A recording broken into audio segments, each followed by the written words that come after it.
Understanding cool down, a guide to common English phrases.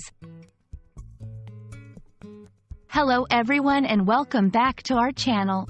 Today, we have a fascinating topic to discuss that is commonly used in everyday English conversations. The phrase, cool down.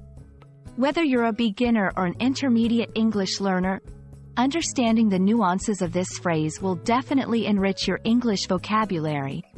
So, let's dive right in and explore the various contexts in which cool down can be used. The phrase, cool down, has a literal meaning that refers to the process of something becoming less hot or warm. For example, when you take a hot dish out of the oven, you might leave it on the counter to cool down before serving it. This can also apply to weather. After a hot day, the temperature might cool down in the evening.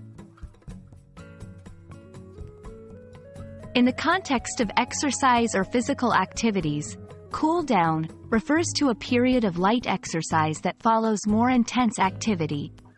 This helps to gradually reduce heart rate and prevent stiffness in the muscles. For instance, after a run, you might walk for a few minutes to cool down and help your body recover. Cool down is also frequently used in emotional contexts. When someone is very angry or upset, they might need some time to cool down before they can talk about the situation calmly. This implies taking time to regain control over one's emotions and prevent saying or doing things in the heat of the moment.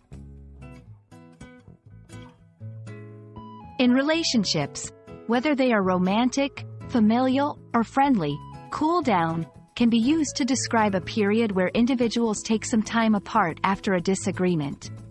This helps to prevent escalation and allows both parties to reflect on the situation before discussing it further.